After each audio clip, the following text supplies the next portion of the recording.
Assalamu alaikum. We are live. This is the second episode of Safa YouTube channel. I'm Rasad. This is in. Assalamu alaikum. Oh, Islam, Islam. So we're gonna continue where we left off, basically sharing our journey in the past and how we got to this point and where we're headed. But we're not gonna take all the time and talk about all the boring stuff and all of this excruciating detail.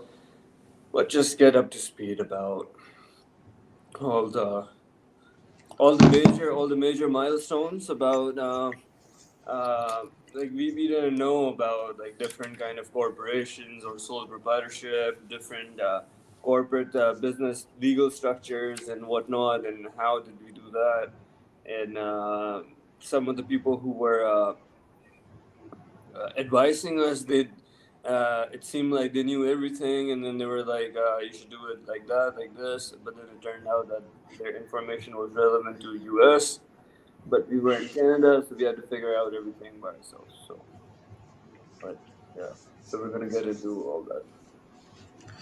I believe your voice isn't as clear as it was Oh last yeah, time. let me put my headphones on. Yeah.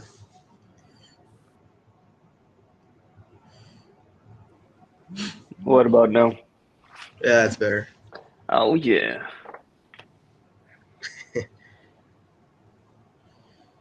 All right. So our pamphlets are finalized. We are live on our second podcast,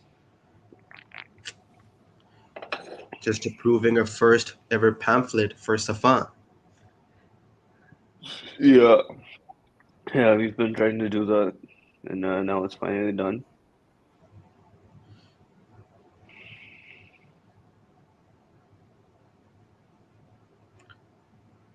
All right. So where were we?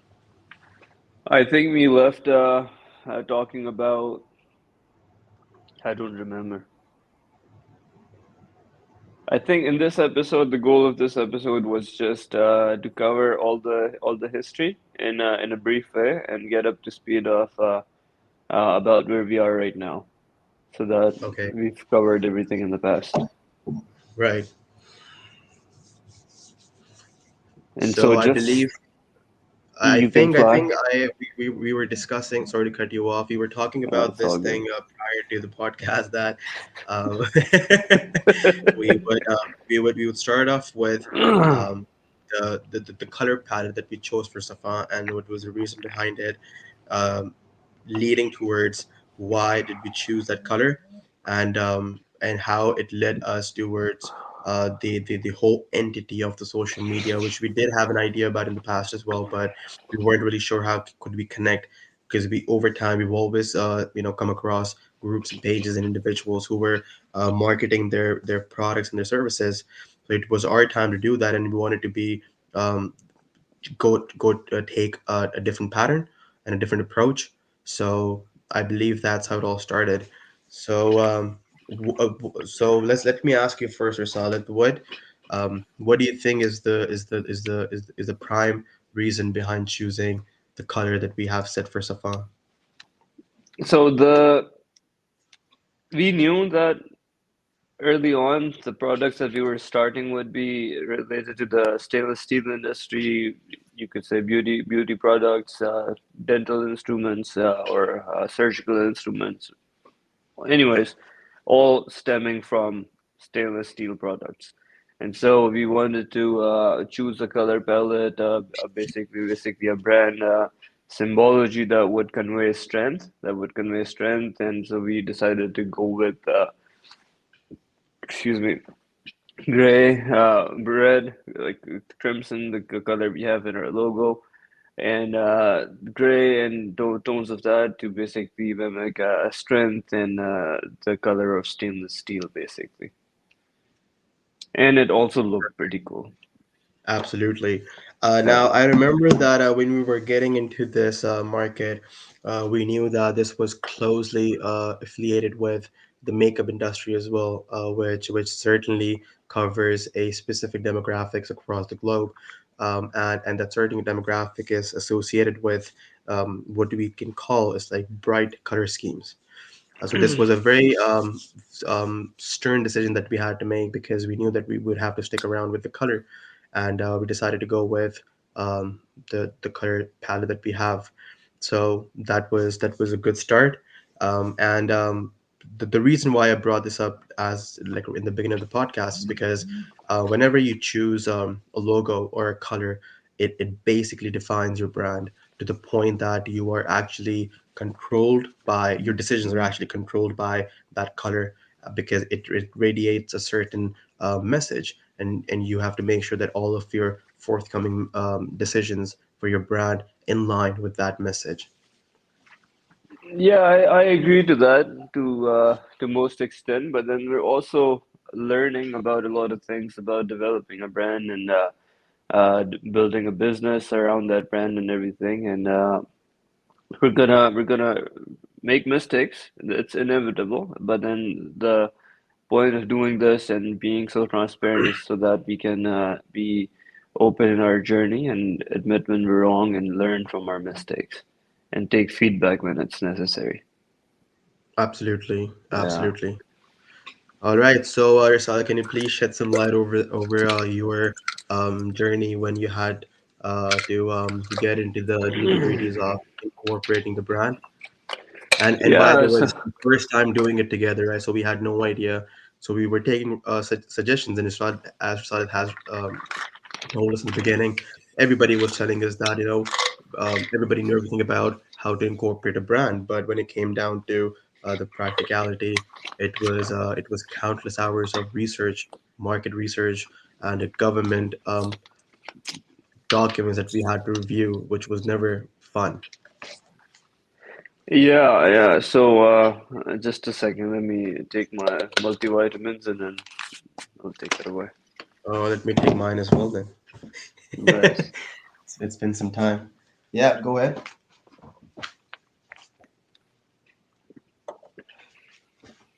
All right, I believe mine are upstairs. I would have them after the podcast. Yeah, so we met in Pakistan, like we mentioned in the previous podcast, and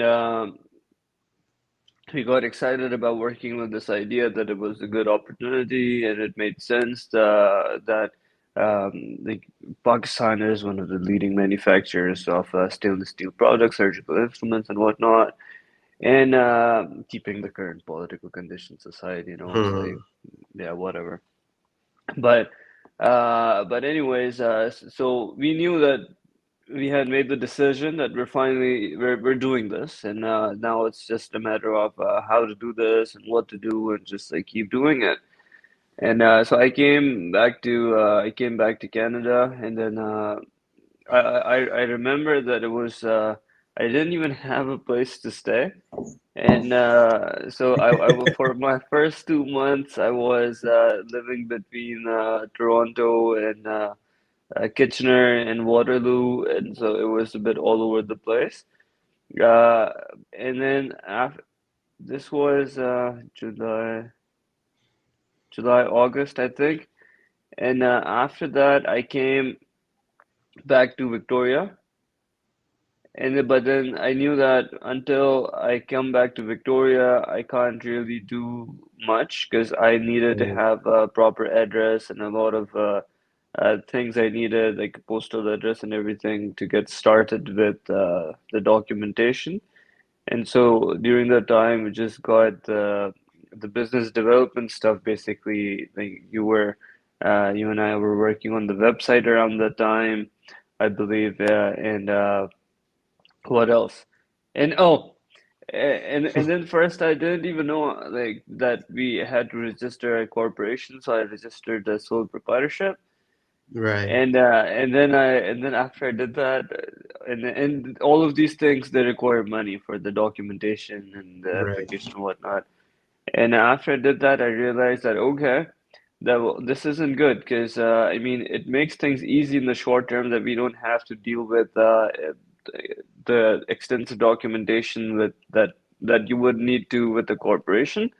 But the thing is that once you start making money, your income would increase. Your income would increase, and then as your income increases, you would move on to the higher income brackets, and you would be taxed by more.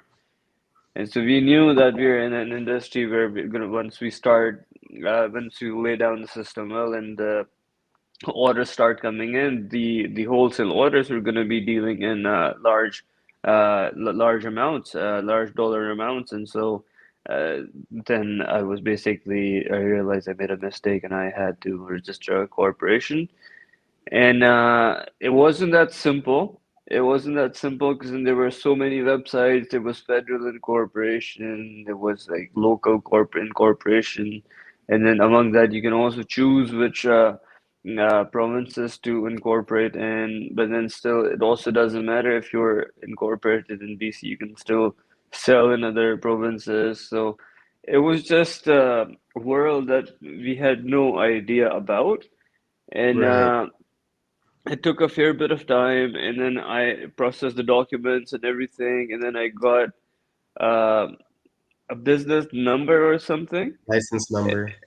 Yeah, no, that was before. I got a business number, and then I thought, okay, this is it, everything's done. And then I went to the bank to open a business bank account, and they asked me for a document, and I told them that I have, All right. The day. yeah. Yeah. And I told them I have this, and then they said that, well, you haven't completed the incorporation process. And so then I Hmm. called I don't remember who I called, but it was one of these companies who are in charge of this process. The guy, he was quite nice, he was quite cordial, and he told me that, oh, you haven't completed the thing. So once you do get that number that you have, then you have to do another step where you put that number in, and then you get the articles of incorporation. So we didn't even Right. know that. Right. And and after that, then I went to the bank, and we were able to open a bank account. And that wasn't that difficult once we had all the papers in. But it did take a lot of time, It did. Yes. I And think that's just the fact that we were yeah. in completely two different time zones, it took us like almost a day to discuss things, which were quite simple. But Yeah, yeah. And the bank was also super busy at that time. So for everything that we needed, our communication was just like she was like, "Okay, you need this document," and I would get the document, and then my next meeting with her would be after a week, and I would email her, and she would never reply to her emails. It was yeah, just bad, and yeah, and plus she was also a co-op student. I right, stalked her, you know, like what's up with her and everything, and right. if I can call her, contact her through email. So found out that this was her, I think, second job or something, and she was a co-op student. And she was also just probably struggling with a lot of things, and you know, but it It all was did. reflecting in her professional life for sure. Yeah, yeah, her communication was absolute dog shit, if I Okay, want to you say that. right. But then once I did meet her in person, she was all good. She was on top of her So, work. Yeah. is she the person who will be handling our account in the future as well? I think so. No. It depends if she. No, I don't think so. You know why? Because she was a temporary worker over there. She's not working there anymore. I think.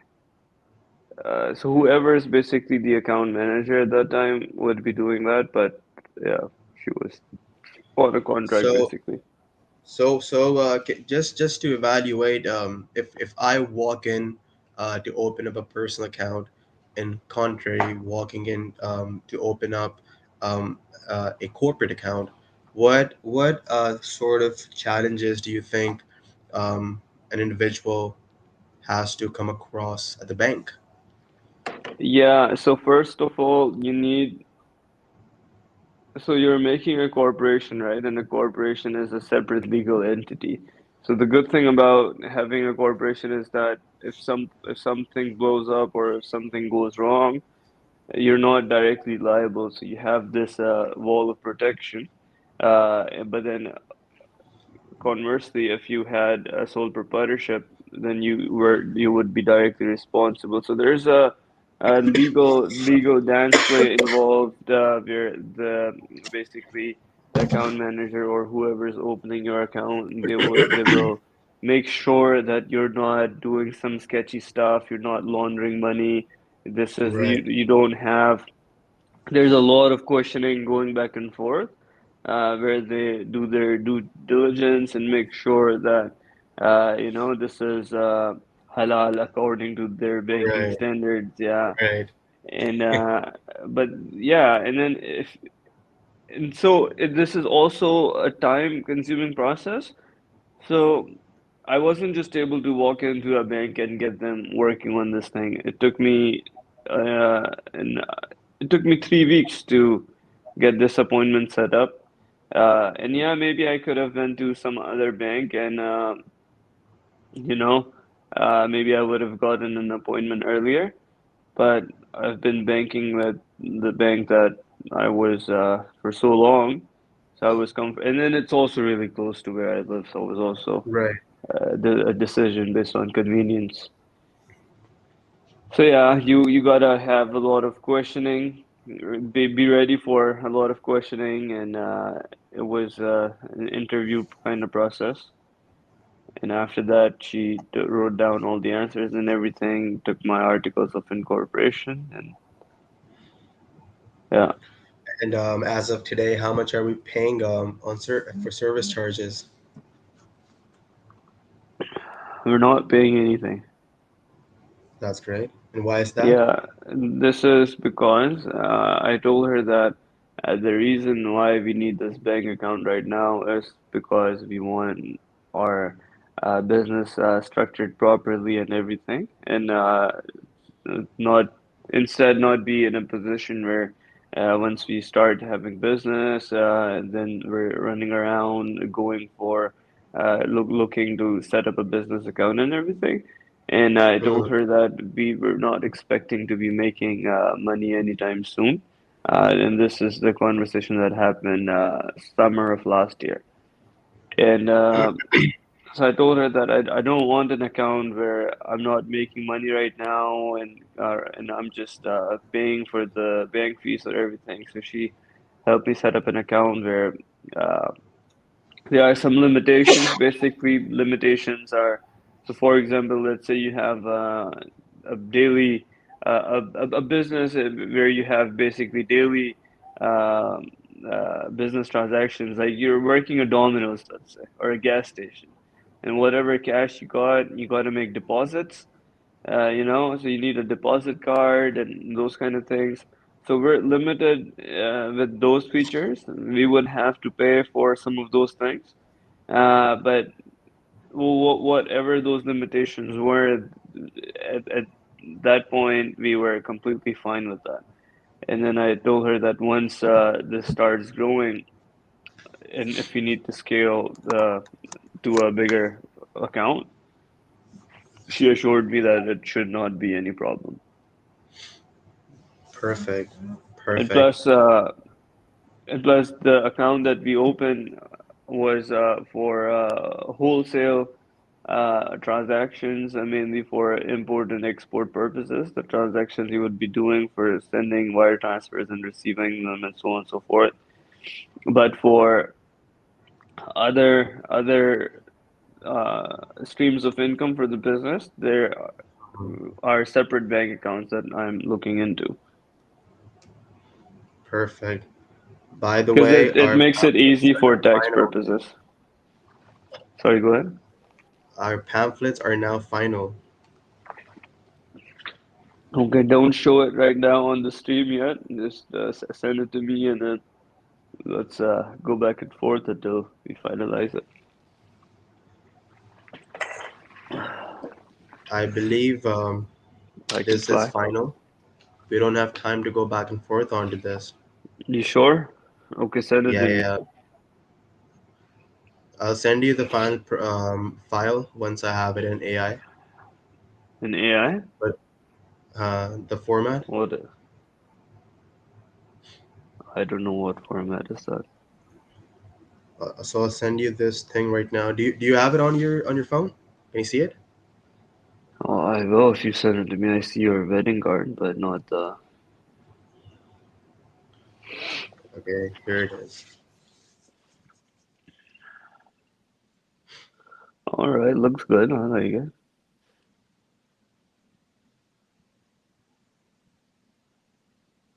So there will be some changes in the font, and I'll Where send does you. this? Yeah, we need to work on the fonts, but there's an ad. It's looking pretty good. Where does this barcode point to?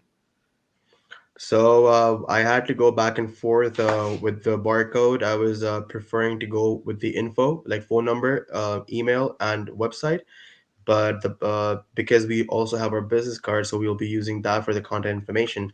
And I assume that the barcode is taking us to the website.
Bro, contacts, social media links. What about that? So I had to make a final call. So because we will be handing out the pamphlets along with the business card, it's best to have all the contact information restricted on the business card, and the pamphlet just can be about Safa, about as an advertisement, and the QR code is for the website. So if anybody wants to go on the website, they will have access to all the content information, and they can also have the information because we'll be handing over them the business cards. Okay, okay, that's fine. And then where is this barcode pointing, or is this not pointing anywhere? It's website. It's the website. Okay, nice. And so just bro, three things. Yeah. So if you Mhm. see, look at the vision and values, the heading, Right. like so this overlap is a little bit confusing. So I'm So if sending we you I'm sending you the original file now, the PDF. Check this out and tell me okay, if you believe it's still the same thing. So that was just a screenshot. okay, this is the better file.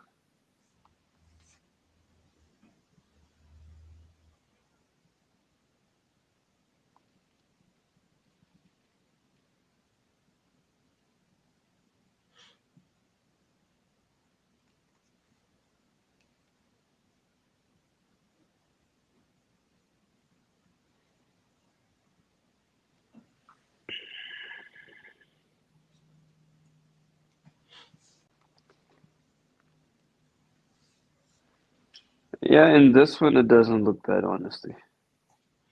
Plus, when we will have that printed out, so the printer would be adjusting it to make sure. Right now, it's just fitting the screen, right? So the backdrop would be not as bold as it looks right now in No, the no, I file. like it. I like it. It's fine, but it's not necessary that the what is that? The printer would make changes to this because it depends how diligent they are. Because usually they wouldn't. But anyways, I like this. The photos look good too. especially the one with the eyes and everything. But bro, one thing. Um, Right. so the about section, bro. Yeah. Well, I don't want to say it here, you know. Um, but wait.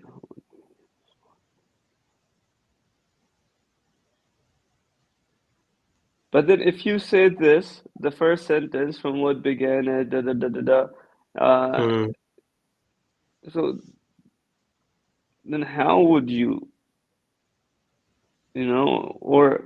or should we just like screw it and go for it since this is the first one and just put it out there. But the thing is that how does a startup happen in a place like that?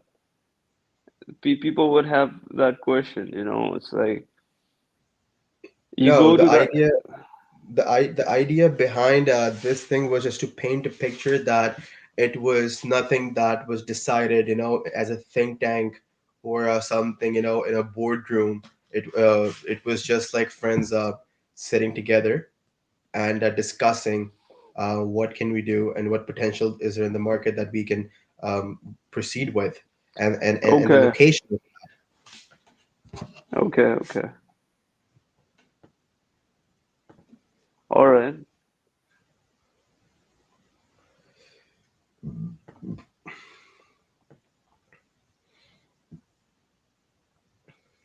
It's good, man. It's good. And so what is that? So this is not the final, by the way. This is the final would be the AI file. I'll send it to you. That would have a better pixel quality. Yeah, but no, this is certainly better than the screenshot. It's giving me a better idea. Okay. It's good, man. Let's move forward with this. But what about this part? Do you think we can have something more? Or no, this is fine. But the only thing like so everywhere Safa is do you think Safa looks fine uppercase in the on the first page Right. or no? I don't know. You want Thinking. it to be like a bit more bigger? No, no. No. I mean, what if it's just a normal case? Like normal case, I mean like lowercase. No, I don't think it will, because if you consider it as a pamphlet, right? And if you place a Okay. pamphlet on the table and it's lowercase, it's not as catchy to the eye. Okay, I agree. I agree with that. I see what you're saying.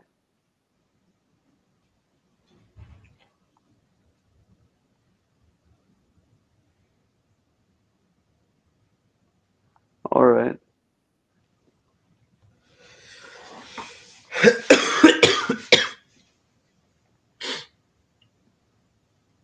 Yeah, mashallah, this is good. So that's out of the way, and I think our SKUs will be done by tomorrow as well. So we'll have our website up and running by the end of this month, as Y- promised by our diligent developers.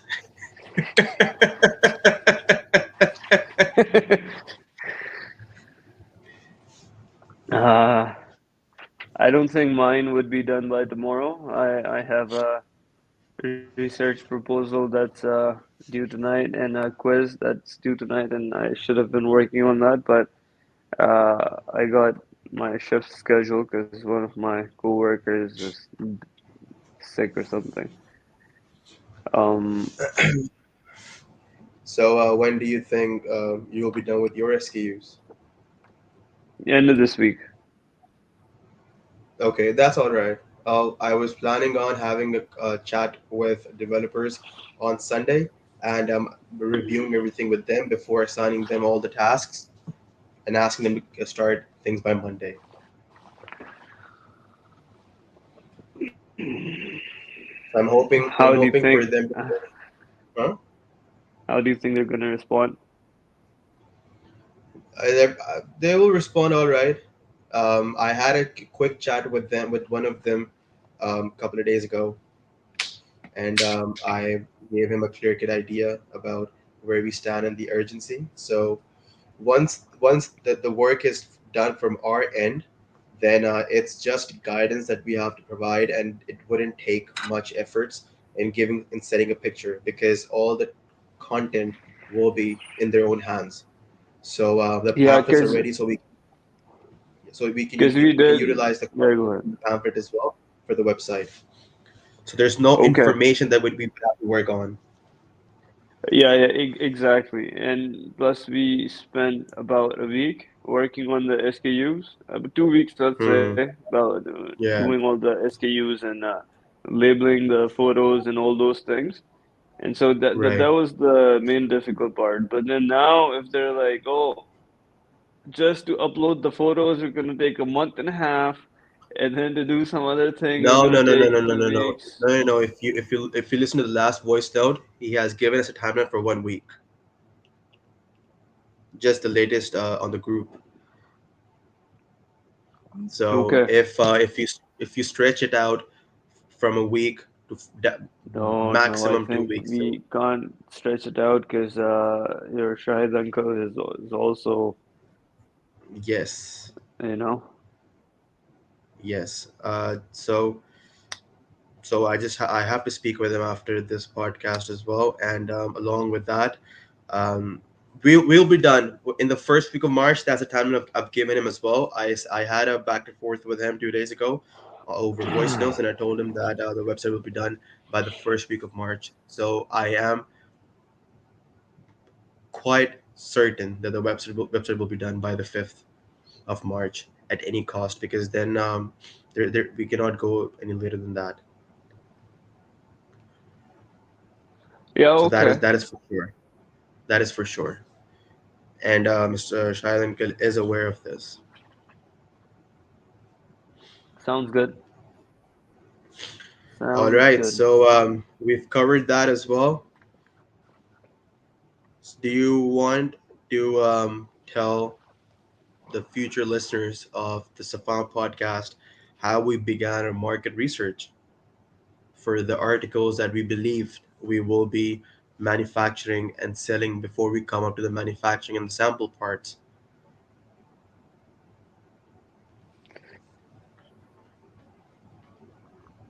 It's it's a difficult question because there just wasn't like one way, and Hmm.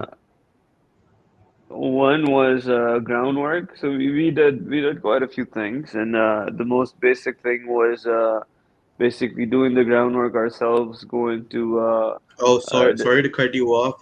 What address do you want on all the business cards?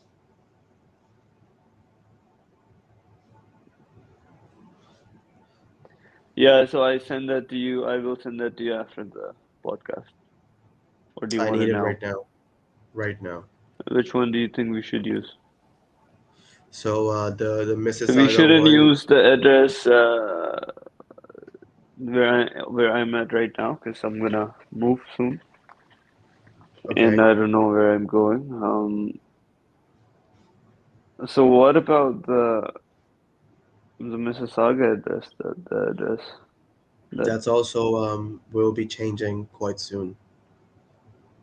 oh no, the address where the It will be what's Sarah's changing. cousin? Sarah's cousin's address is changing?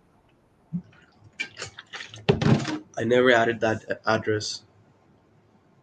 The address that is everywhere is Sarah's address. So I Yeah, didn't get the okay. green light that I was expecting from the cousin to add his address on places. Yeah, because we're also changing the company's address to that address, I think. The company's address is fine. We can change it in in the back end, but we need something for the front, right? Okay. if somebody wants to reach out or anything.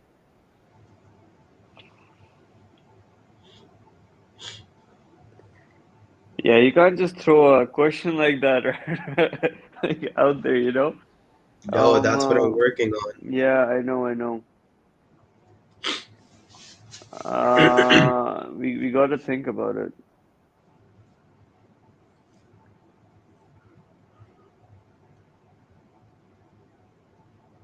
Yeah, because any address that I give, we have a couple options, but then any address that I give you, we would need a confirmation, Right. and Gil, we can't. how about if I just see if I can get the cousin's address?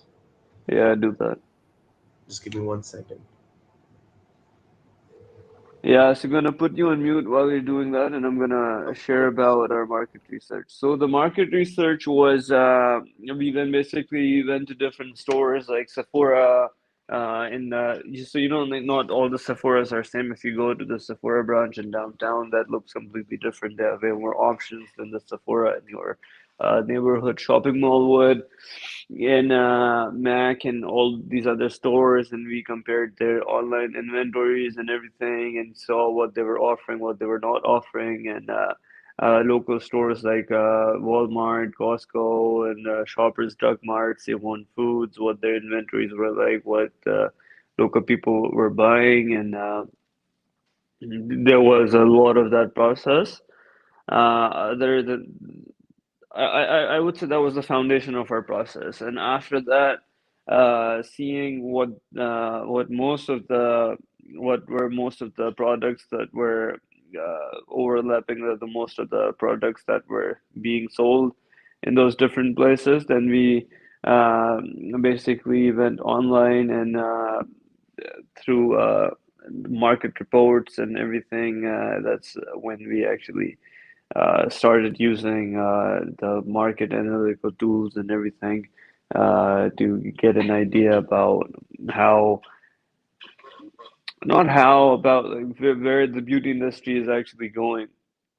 And so now, if you look at the or even generally, if you look at the marketing of the beauty brands and everything, they sell this photoshopped artificial beauty standard. The 40s, 30s is the 40s is the new 30s and all that, blah blah.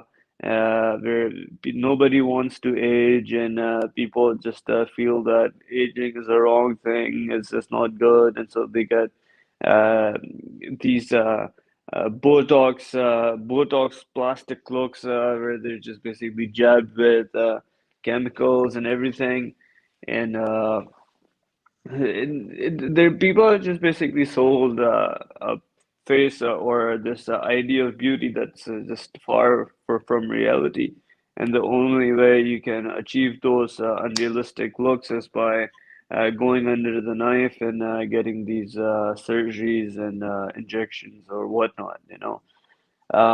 While on the other, so that's one. So pe people saw what this whole beauty industry did to a whole group of people, where we see these people with Botox injections, and then they look. I mean, you can't even look at these people because you don't even know if they're smiling or sad or happy because their face, their facial mu muscles just don't work like the way they used to.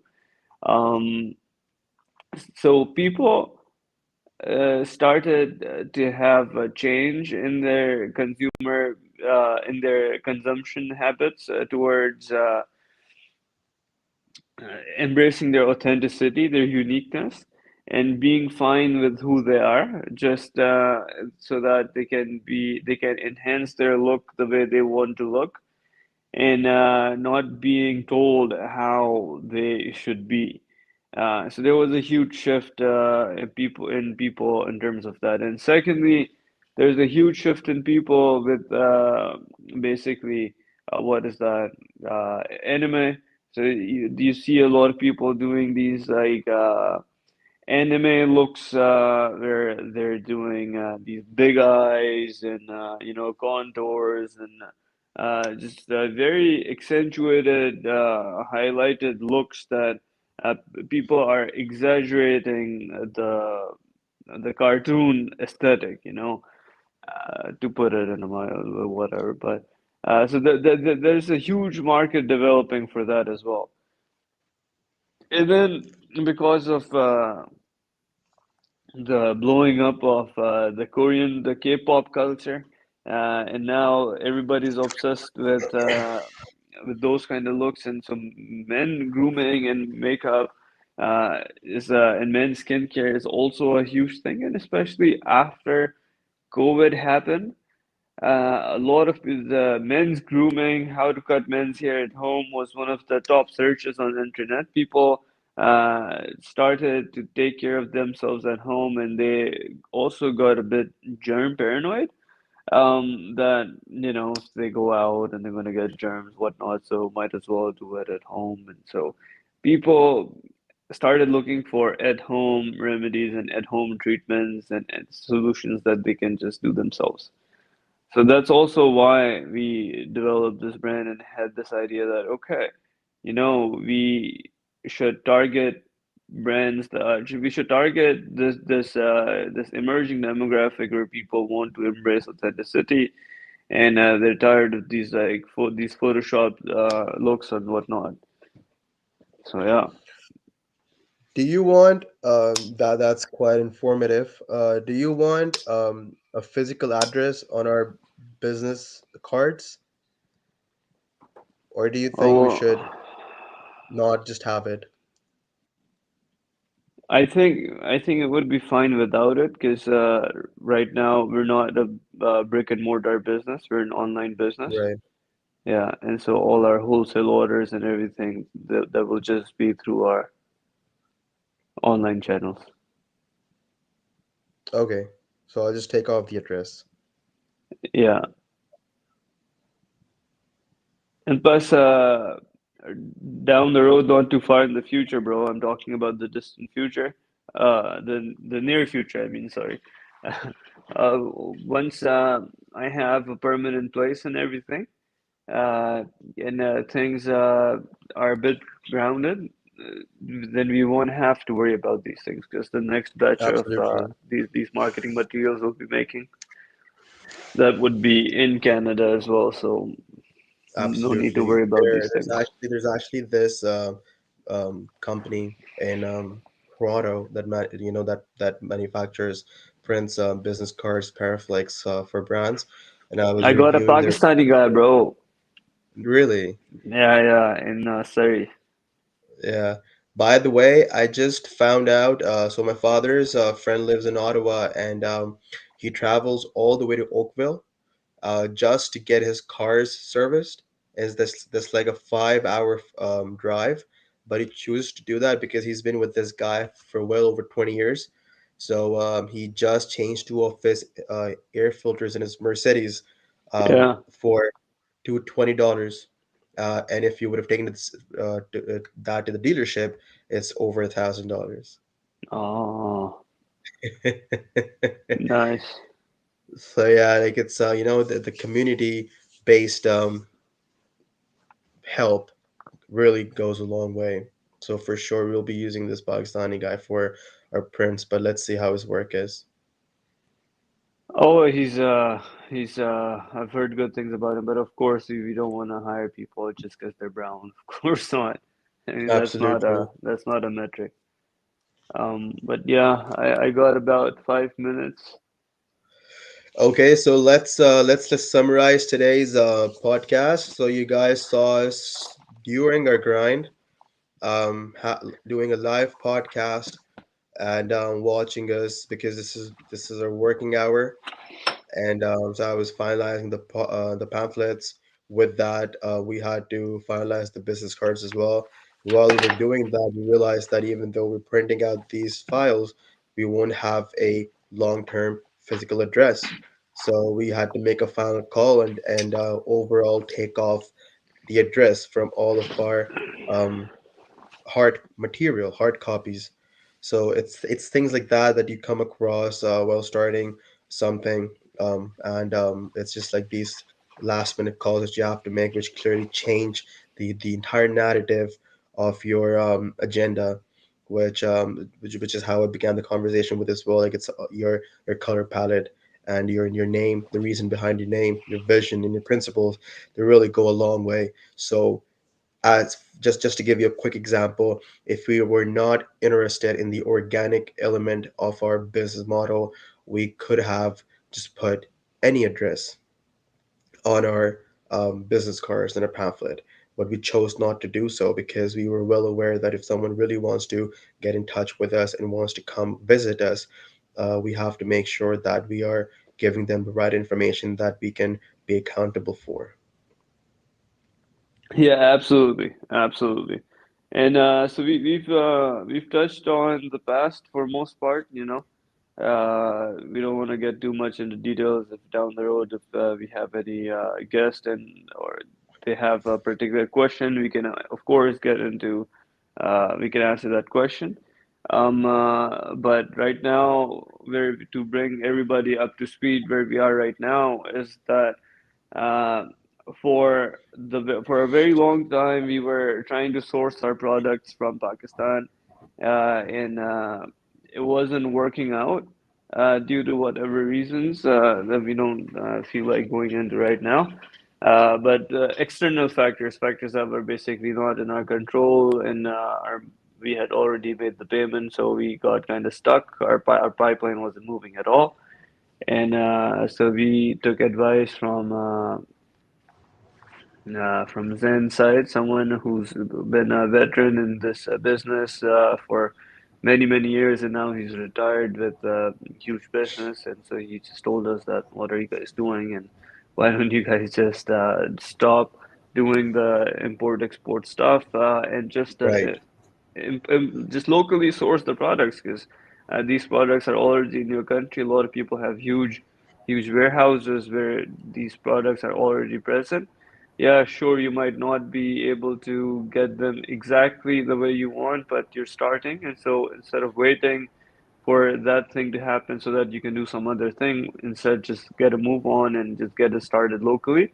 And then from the money you start making from over there, then you can use that money towards your initial business goals. Absolutely. So I believe in the next podcast we can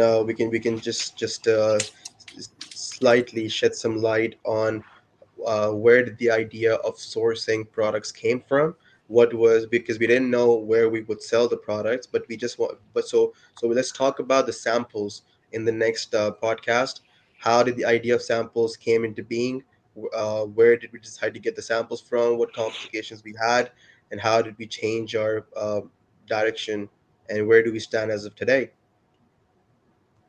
yeah, yeah, pretty much, and yeah, But and it's plus, always, it's because the reason being is that I really want for this to be, on the record of the kind of complications you come across when you decide to deal in overseas sourcing as a corporation. yeah, yeah. Okay, let's wrap it up. I have to get to work. All right, it We was nice seeing you. Take care. See yeah, you next week. absolutely. Take care, brother. Allah Hafiz. Allah Hafiz.